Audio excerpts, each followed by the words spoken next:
नमस्कार दोस्तों, आपके अपने YouTube चैनल सोजस क्लासेज में आप सभी का बहुत बहुत स्वागत है। दोस्तों, अपन ने रीट प्री और मेंस के लिए प्रैक्टिस सेट की सीरीज चला रखी थी। उसी सीरीज को आगे बढ़ाते हैं और आज का अपना ये 7 नंबर का प्रैक्टिस सेट है। यानी कि इससे पहले 6 प्रैक्टिस सेट चैनल पर अपलोड कर दिए हैं। आपने वो वीडियो नहीं देखे तो आप चैनल पर विजिट करें, आपको साइकोलॉजी के नाम से प्लेलिस्ट मिल जाएगी जिसमें आपको सारे वीडियो मिल जाएंगे। चलिएगा दोस्तों, बिना किसी देरी के इस 7वें नंबर के प्रैक्टिस सेट को भी अपन देख लेते हैं। और दोस्तों, वीडियो की शुरुआत करने से पहले आपसे छोटी सी गुजारिश करना चाहूंगा कि आप चैनल के साथ नहीं जुड़े हैं, यानी कि चैनल को आपने सब्सक्राइब नहीं कर रखा तो चैनल को सब्सक्राइब कर दीजिएगा और वीडियो पसंद आए तो वीडियो को लाइक और शेयर भी कर दीजिएगा। और दोस्तों, ये पूरी सीरीज बहुत ही इंपॉर्टेंट क्वेश्चनों की सीरीज है।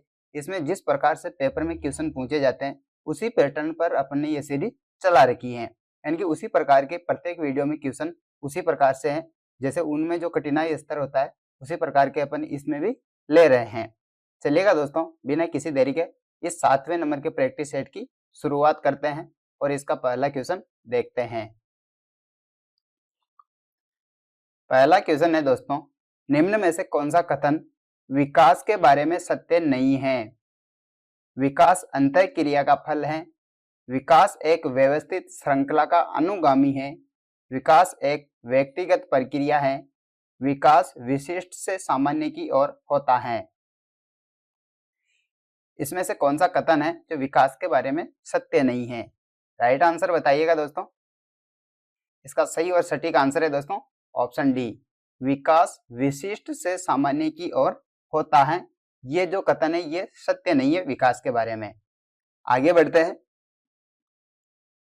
बालकों की सोच अमूर्तता की अपेक्षा मूर्त अनुभवों एवं प्रत्ययों से होती है। यह अवस्था है। ऑप्शन है 7 से 12 वर्ष तक, 12 से वयस्क अवस्था तक, 2 से 7 वर्ष तक, जन्म से 2 वर्ष तक। क्वेश्चन है दोस्तों, बालकों की सोच अमूर्तता की अपेक्षा मूर्त अनुभवों एवं प्रत्ययों से होती है। यह अवस्था है, ये कौन सी अवस्था है, यानी कि कितने से कितने वर्ष की अवस्था होती है जिसमें बालकों की सोच अमूर्तता की अपेक्षा मूर्त अनुभवों एवं प्रत्ययों से होती है? तो इसका राइट आंसर हो जाएगा दोस्तों ऑप्शन ए, 7 से 12 वर्ष तक। आगे बढ़ते हैं। मानव विकास किन दोनों के योगदान का परिणाम है?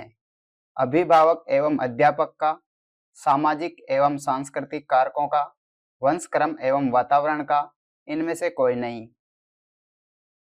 मानव विकास किन दोनों के योगदान का परिणाम है? और दोस्तों, मैं डायरेक्ट क्वेश्चन पढ़ रहा हूँ और ऑप्शन पढ़ रहा हूँ और आपको डायरेक्ट आंसर बताता चल रहा हूँ। अगर आपको कोई क्वेश्चन समझ में नहीं आए तो आप वीडियो को रोक के और क्वेश्चन को आप स्वयं पढ़े, ऑप्शन को आप स्वयं पढ़े और उस क्वेश्चन को समझने का प्रयास करें, क्योंकि ये एक प्रैक्टिस सेट है तो इसमें मैं ज्यादा डिटेल में बात नहीं कर रहा। जो भी क्वेश्चन है उसको पढ़ रहा हूँ, ऑप्शन पढ़ रहा हूँ और डायरेक्ट आपको आंसर बताता चल रहा हूँ। फिर भी आपको अगर कोई क्वेश्चन समझ में नहीं आए तो आप वीडियो को रोक के आप स्वयं क्वेश्चन को पढ़े, क्वेश्चन को समझे, उसके बाद आप आंसर देने का प्रयास करें। क्वेश्चन नंबर 3 है अपना, मानव विकास किन दोनों के योगदान का परिणाम है? तो इसका सही और सटीक आंसर हो जाएगा दोस्तों ऑप्शन सी, वंशानुक्रम एवं वातावरण का। आगे बढ़ते हैं। निम्न में से कौन पियाजे के अनुसार बौद्धिक विकास का निर्धारक तत्व नहीं है? सामाजिक संचरण, अनुभव, संतुलनीकरण, इनमें से कोई नहीं।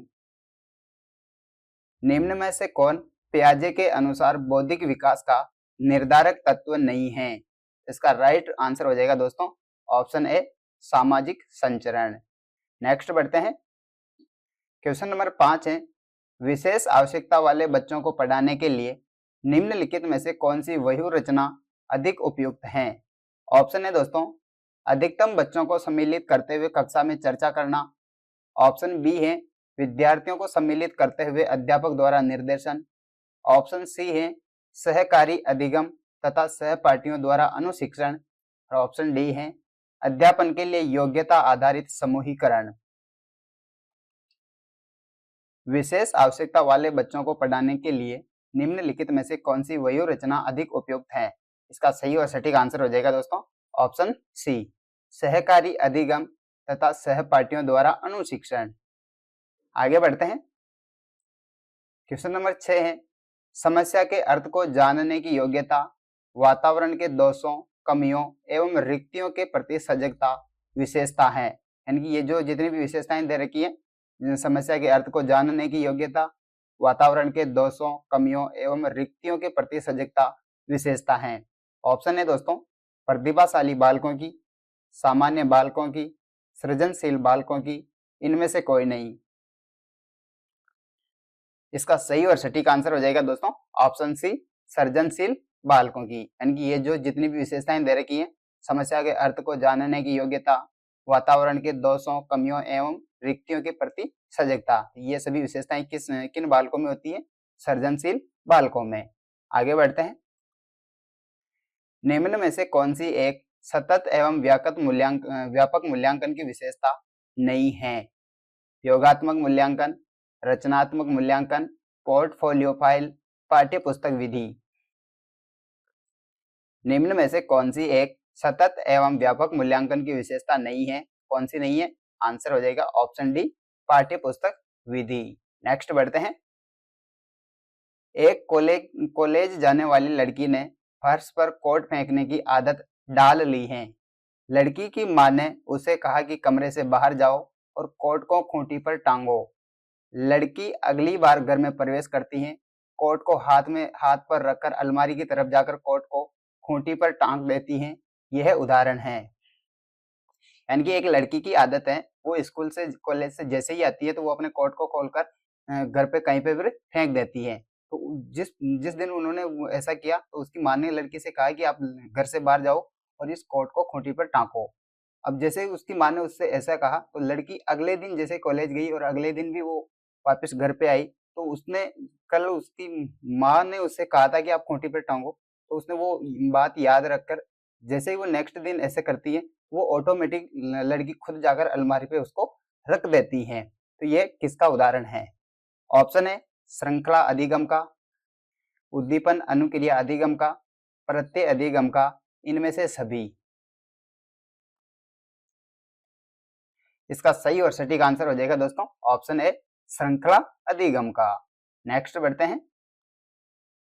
जिस प्रक्रिया में व्यक्ति दूसरों के व्यवहार को देखकर सीखता है, न कि प्रत्यक्ष अनुभव से, को कहा जाता है सामाजिक अधिगम, अनुबंधन, प्रायोगिक अधिगम, आकस्मिक अधिगम। दोस्तों साइकोलॉजी के क्वेश्चन बहुत सरल क्वेश्चन होते हैं, बस क्वेश्चन को समझना, अगर अपन क्वेश्चन को अच्छे से समझ गए तो उसका आंसर अपने लिए आसान हो जाता है। अब यहाँ पे क्वेश्चन क्या कह रहा है कि जिस प्रक्रिया में व्यक्ति दूसरों के व्यवहार को देखकर सीखता है, न कि प्रत्यक्ष अनुभव से, यानी कि खुद करके नहीं सीखता बल्कि दूसरों के व्यवहार को देखकर वो सीखता है। तो इसे क्या कहेंगे अपन? इसे क्या कहेंगे दोस्तों? तो इसका राइट आंसर हो जाएगा ऑप्शन ए, सामाजिक अधिगम। यानी कि समाज के द्वारा वो सीख रहा है तो इसे कहेंगे अपन सामाजिक अधिगम। आगे बढ़ते हैं। अधिगम निर्योग्यता का लक्षण है भागने की प्रवृत्ति होना, अशांत, ऊर्जावान एवं विध्वंसक होना, अवधान संबंधी बाधा या विकार, अभिप्रेरणा का अभाव। लर्निंग डिसेबिलिटी का लक्षण क्या है दोस्तों? अधिगम निर्योग्यता का लक्षण क्या है? इसका आंसर हो जाएगा ऑप्शन सी, अवधान संबंधी बाधा या विकार। नेक्स्ट बढ़ते हैं अगले क्वेश्चन की ओर। अधिगम को प्रभावित करने वाला व्यक्तिगत कारक हैं संचार के साधन, समवयस्क समूह, अध्यापक, परिपक्वता एवं आयु। अधिगम को प्रभावित करने वाला व्यक्तिगत कारक है। व्यक्तिगत का मतलब होता है कि स्वयं का कारक कौन सा है, स्वयं की ऐसी कौन सी चीज है जो अधिगम को प्रभावित करती है। तो इसका राइट आंसर हो जाएगा ऑप्शन डी, परिपक्वता एवं आयु। आगे बढ़ते हैं। एक क्रिकेट खिलाड़ी अपनी गेंदबाजी के कौशल को विकसित कर लेता है, पर यह उसके बल्लेबाजी के कौशल को प्रभावित नहीं करता। इसे कहते हैं विधेयात्मक प्रशिक्षण अंतरण, निषेधात्मक प्रशिक्षण अंतरण, शून्य प्रशिक्षण अंतरण, इनमें से कोई नहीं। अब ये क्वेश्चन किसका है? ये है दोस्तों अधिगम स्थानांतरण का क्वेश्चन है ये। यानी कि एक क्रिकेट खिलाड़ी है जो अपने गेंदबाजी के कौशल को बढ़िया तरीके से विकसित कर लेता है, लेकिन वो जैसे ही अपनी गेंदबाजी के कौशल को विकसित करता है तो इससे उसके बल्लेबाजी के कौशल में किसी प्रकार का कोई प्रभाव नहीं पड़ता है। तो इसे कौन सा अधिगम स्थानांतरण कहेंगे अपन? इसका राइट आंसर हो जाएगा शून्य प्रशिक्षण अंतरण, यानी कि शून्य अधिगम स्थानांतरण। आगे बढ़ते हैं। निम्न में से कौन सा कथन किसी व्यक्ति के मानसिक स्वास्थ्य को उत्तम रूप से प्रदर्शित करता है? ऑप्शन है इसके पूर्ण अभिव्यक्ति, संगतिकरण और सामान्य लक्ष्य की ओर निर्देशन। ऑप्शन बी है मानसिक विकारों का न होना। ऑप्शन सी है व्यक्तित्व के विकारों से मुक्ति। और ऑप्शन डी है इनमें से सभी। निम्न में से कौन सा कथन किसी व्यक्ति के मानसिक स्वास्थ्य को उत्तम रूप से प्रदर्शित करता है? आंसर हो जाएगा दोस्तों इसका ऑप्शन ए, पूर्ण अभिव्यक्ति, संगतिकरण और सामान्य लक्ष्य की ओर निर्देशन। आगे बढ़ते हैं। गिलफोर्ड ने अभिसारी चिंतन पद का प्रयोग किसके समान अर्थ में किया है? इंपॉर्टेंट क्वेश्चन है। गिलफोर्ड ने अभिसारी चिंतन पद का प्रयोग किसके समान अर्थ में किया है? बुद्धि, सृजनात्मकता, बुद्धि एवं सृजनात्मकता, इनमें से कोई नहीं। तो इसका राइट आंसर हो जाएगा दोस्तों ऑप्शन बी, सृजनात्मकता। अभिसारी चिंतन पद का प्रयोग किसके समान अर्थ में किया है? सृजनात्मकता। और अब आपके लिए क्वेश्चन है कि ये तो यहाँ पे दे रखा है अभिसारी, अब मैं आपके लिए छोड़ता हूं कि अपसारी चिंतन। तो क्वेश्चन है आपके लिए, गिलफोर्ड ने अपसारी चिंतन पद का प्रयोग किसके समान अर्थ में किया है? इसका आंसर आप कमेंट कीजिएगा। नेक्स्ट बढ़ते हैं।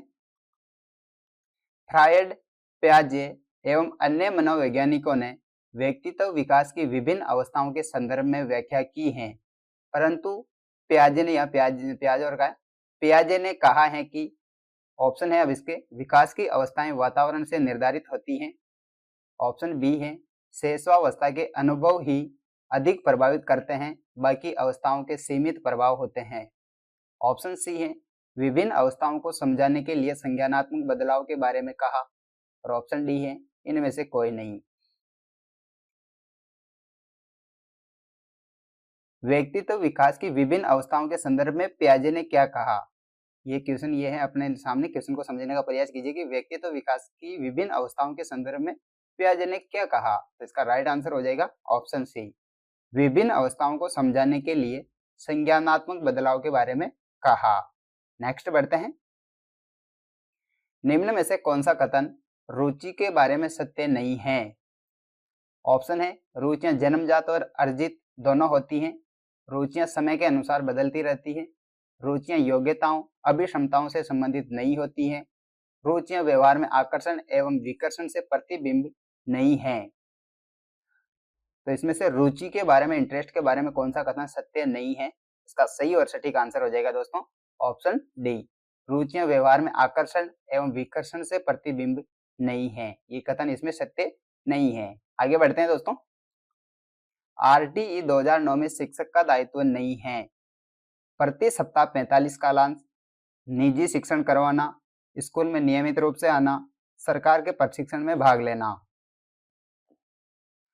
आरटीई 2009 के अनुसार शिक्षक का दायित्व क्या नहीं है? इसका राइट आंसर हो जाएगा ऑप्शन बी, निजी शिक्षण करवाना है, यानी कि प्राइवेट ट्यूशन देना उसका कार्य नहीं है। आगे बढ़ते हैं। व्यक्तित्व एवं बुद्धि में वंशानुक्रम की नाम, ऑप्शन है नाम मात्र की भूमिका है, महत्वपूर्ण भूमिका है, अपूर्वानुमेय भूमिका है, आकर्षक भूमिका है। व्यक्तित्व एवं बुद्धि में वंशानुक्रम की कितनी भूमिका होती है दोस्तों? इसका राइट आंसर हो जाएगा ऑप्शन बी, महत्वपूर्ण भूमिका। आगे बढ़ते हैं। जिन इच्छाओं की पूर्ति नहीं होती उनका भंडार ग्रह निम्न में से कौन सा है? इदम, अहम, परम अहम, इदम एवं अहम।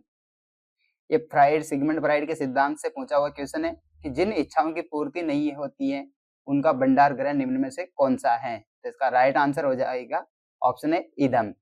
इदम दोस्तों, जिन इच्छाओं की पूर्ति नहीं होती है उनका भंडार ग्रह इदम को कहा जाता है। आगे बढ़ते हैं।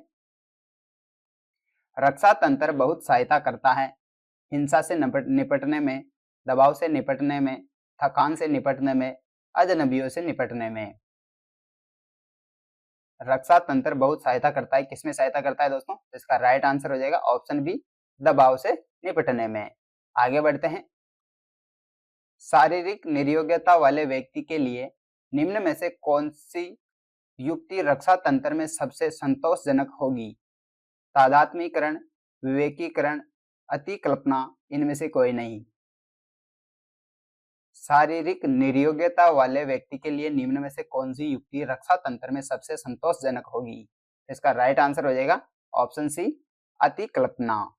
आगे बढ़ते हैं दोस्तों। बालक प्रसंग बोध परीक्षण 3 वर्ष से 10 वर्ष की आयु के बालकों के लिए बनाया गया है। इस परीक्षण में कार्ड में प्रतिस्थापित किए गए हैं सजीव वस्तुओं के स्थान पर निर्जीव वस्तुओं को, लोगों के स्थान पर जानवरों को, पुरुषों के स्थान पर महिलाओं को, वयस्कों के स्थान पर बालकों को। एक परीक्षण का नाम है बालक प्रसंग बोध परीक्षण। ये 3 वर्ष से 10 वर्ष की आयु के बालकों के लिए बनाया गया है। तो इस परीक्षण में कार्ड में प्रतिस्थापित किए गए हैं, यानी कि किन की जगह पर क्या स्थापित किए गए हैं। तो इसका राइट आंसर हो जाएगा दोस्तों ऑप्शन बी, लोगों के स्थान पर जानवरों को। आगे बढ़ते हैं। सृजनशीलता के पोषण के लिए एक अध्यापक को निम्न में से किस विधि की सहायता लेनी चाहिए? विचारावेश या फिर ब्रेन स्टॉर्मिंग, व्याख्यान विधि, दृश्य श्रव्य सामग्री, इनमें से सभी।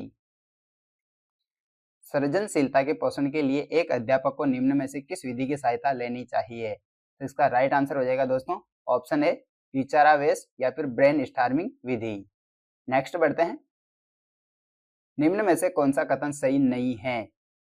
आवश्यकता वंचना की शारीरिक अवस्था नहीं है। अंतर्नोद आवश्यकता का मनोवैज्ञानिक परिणाम है। आवश्यकता एवं अंतर्नोद समान नहीं है बल्कि समानांतर है। मूल प्रवृत्तियां आंतरिक जैविक बल हैं। इसमें से कौन सा कथन सही नहीं है? तो इसका राइट आंसर हो जाएगा ऑप्शन ए, आवश्यकता वंचना की शारीरिक अवस्था नहीं है। यह इसमें से गलत कथन है। आगे बढ़ते हैं। शिक्षा का अधिकार अधिनियम 2009 यानी कि आरटी 2009 में एक अध्यापक के लिए न्यूनतम कार्य घंटे प्रति सप्ताह निर्धारित किया गया है। इंपॉर्टेंट क्वेश्चन है दोस्तों ये। तो ऑप्शन है 40 घंटे, 45 घंटे, 50 घंटे, 55 घंटे। शिक्षा का अधिकार अधिनियम 2009 में एक अध्यापक के लिए न्यूनतम कार्य घंटे प्रति सप्ताह कितने निर्धारित किए गए हैं? इसका सही और सटीक आंसर हो जाएगा ऑप्शन बी, 45 घंटे। नेक्स्ट बढ़ते हैं। शिक्षा का अधिकार अधिनियम 2009 में एक अध्यापक को निम्न में से किस दायित्व को पूरा करना होगा? विद्यालय में नियमित रूप से समय पर उपस्थित होना होगा, पाठ्यक्रम का संचालन कर पूरा करना होगा, संपूर्ण पाठ्यक्रम को निर्धारित समय पर पूरा करना होगा, इनमें से सभी। इसका राइट आंसर हो जाएगा ऑप्शन डी, इनमें से सभी। यानी कि ये सभी कार्य एक अध्यापक को करने होंगे। विद्यालय में नियमित रूप से उपस्थित होना होगा, पाठ्यक्रम का संचालन कर पूरा करना होगा, संपूर्ण पाठ्यक्रम को निर्धारित समय पर पूरा करना होगा। नेक्स्ट बढ़ते हैं दोस्तों। क्वेश्चन नंबर 27 है, राष्ट्रीय पाठ्यचर्या रूपरेखा 2005 में शांति शिक्षा को बढ़ावा देने के लिए कुछ क्रियाओं की अनुशंसा की गई है। पाठ्यक्रम रूपरेखा में निम्न में से किसे सूचीबद्ध किया गया है? यानी कि कौन सी क्रिया की अनुशंसा की गई है? ऑप्शन है महिलाओं के प्रति आदर एवं जिम्मेदारी का दृष्टिकोण विकसित करने के लिए कार्यक्रम आयोजित किए जाए। ऑप्शन बी है नैतिक शिक्षा को पढ़ाया जाए, शांति शिक्षा को एक अलग विषय के रूप में पढ़ाया जाए, शांति शिक्षा को पाठ्यक्रम में सम्मिलित किया जाए।